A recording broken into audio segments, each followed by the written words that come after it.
highly recommend the hay this. huts. The hay huts. I mean, are the halter huts. Oh. Okay, let's redo that.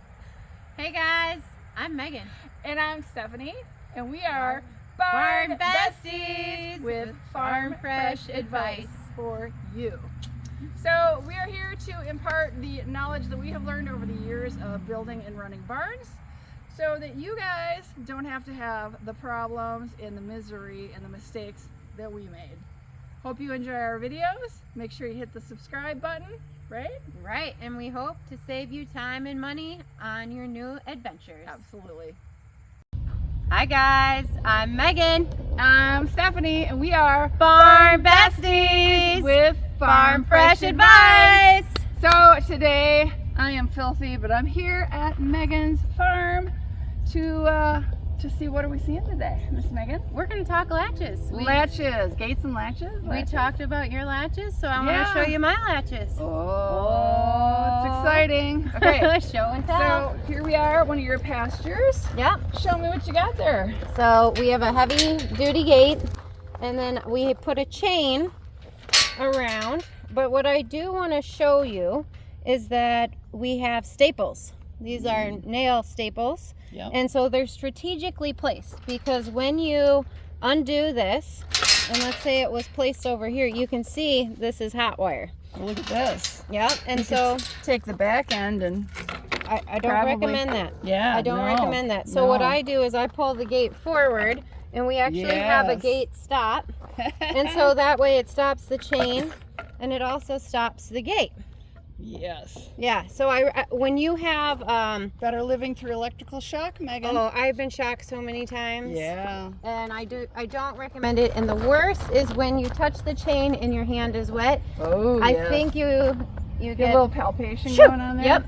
Yeah. Yep. Or if it's wet on the ground, your feet are wet. I don't recommend it. No. So what else was I gonna say? Oh, so the gate can't open in; it can only open out, which is great. It can only open out, but also this is an easy block. So if we ever needed to, for some reason, open the gate inward, we can just easily take it off. It's screwed in. We just unscrew it, and then when we close the gate,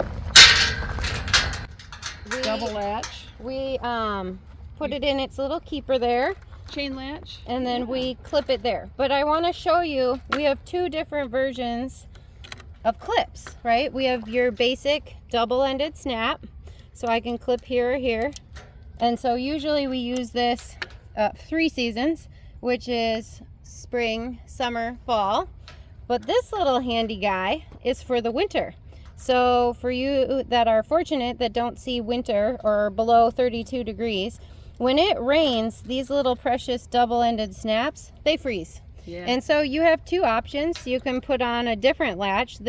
I've never had this freeze in the winter, so we can still get the horses out.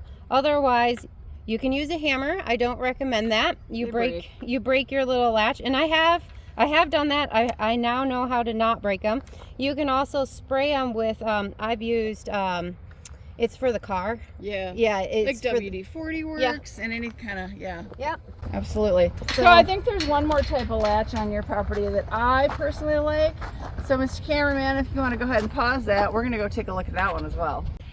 Hey guys, we're here at another one of Megan's pastures. We're going to look at a couple things on this, including my favorite type of latch. Ooh. So where are we? We are at pasture number 8. Pasture number 8, the halter hut. So it's got a number. Since we have so many horses, and we do have quite a bit of staff, I wanted to make it easy on everyone. So every pasture is numbered, and those are just house numbers. You can buy them at any hardware store. And I just chose the cheapest. And if so you were fancy pants and you were a talented artist, you could paint them. But we could. I like your idea. Well, it'll flake. Yeah. After the years, it'll flake. So anyway, we wanted to show you a different type of latch. This is the type of latch that I use, and it is my favorite. So we got the chains here. She's got her clip, her snap that she talked about. She uses in the winter. Another double-ended. This is what I like.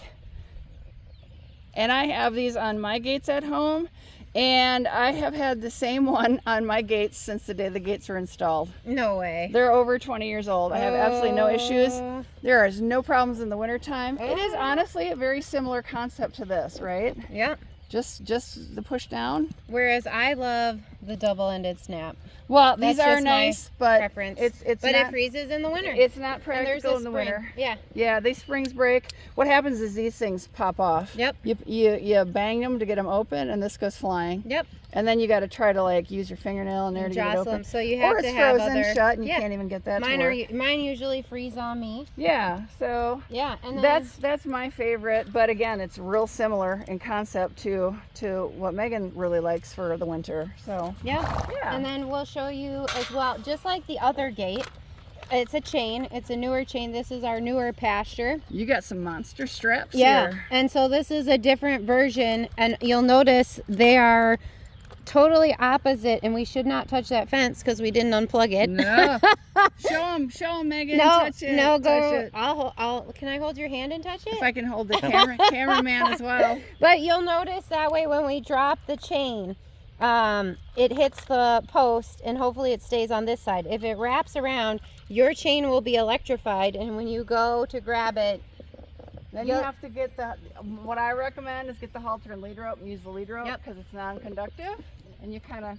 or I use my boot sometimes. It depends on the location. Yeah. Sometimes I just kick it. Sometimes I use the lead rope. So Yeah. you gotta be careful about that. Yeah. All right. All right. So then you got another little. So on my farm, I showed you my foot, Yeah, you have a foot. my gate foot. I got Yeah. a wheel. You got a wheel. Yeah, check Show it out. Show us your wheel.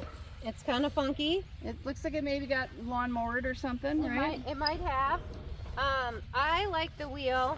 I mean, you can roll it, but honestly, we don't have level ground here. Right. But it's nice because it holds your gate up, and it it pressure takes the weight, helps Off. with the weight. off the other end of the Although gate. it looks like if you pull it in towards to the end, it does swing a little free, and Yep. suddenly she's not on the ground. Nope. But It again, happens. I don't have level ground. We're on No. a hill too, so but that's nice. And then I'm assuming it kind of holds the gate open It as can. well. Yep. Although I think in the wind, if you get a really windy day, does she blow? No. No. Oh, well, Okay. and that's another thing, guys. When you take your horse out, make sure you latch the gate Yeah. because Wind. it's windy here, and you will destroy your gate. These gates Yep. are pretty expensive. You don't want to be buying a lot of gates, No. so you always want to latch your gate unless you're taking equipment. The other thing I want to say that we didn't share in the other video, Sure. these gates are 12 feet long, so that way Mine if I are. need to get a bobcat, a tractor in, Yeah. it's not just about the horses entering, it's how do you maintain that pasture. Yeah. So 12 feet. I would definitely recommend 12. Minimum would be 10. I think you can squeeze. Most smaller, like They're like utility 9 feet. tractors through it. No, I wouldn't even do that. My farmall is 9 feet your farm is wide. 9 feet. I thought So you that's meant a why 9-foot you, gate. no, I would never do 9 foot Yeah. and under because most tractors that I've measured, Yeah. not every tractor, Yeah. but usually the wheel span is 9 feet. Yeah. So I highly recommend 10 And you don't to want to 12. have to squeeze through. No. So. But yeah, the wider you go, the more you need to brace the side that it's connected to. Or have, like, you've got a really substantial 6x6 that looks like it's been really nicely put in. That'll hold a nice gate. Yeah, and I recommend, I think we get them 8 feet tall, Yeah. 4x6. I Put 'em- wouldn't go anything Put them under. at least 3 feet in the ground, they're going to actually be able to hold the gate. And Yep. this is a lighter weight gate. They Yep. make heavier gates, which are heavier. Yep. But I like the lightweight. we I don't need have them. a- For cows, they need the heavier ones. Yeah. When the I cows started, they push- didn't have the lighter weight in stock, so I had to buy some heavier ones. They're heavy. Yeah, they are heavy, and I have a lot of women that work for me, so not saying we're not stronger, but it's just so much easier. I mean, it's a physical job, so Yeah. where we can be a little bit easier on Yeah. ourselves. Well, there's enough work to do on a farm. There's a lot of work to do on a So farm. cool. Well, thank So you. thanks for coming, Anything Steph. else you wanted to talk about with the gates? No, Cool. no. Well, thank you to the nice, beautiful horse who's helping us here. Sort of ignoring us, sort of not. So thanks, everybody. again, please make sure you do hit that subscribe button. Leave us any questions you have down below in the comments. We will try to address them in a further video. Anything else we got? Nope. Okay. Thanks everybody. We'll see you on our next video. Bye guys.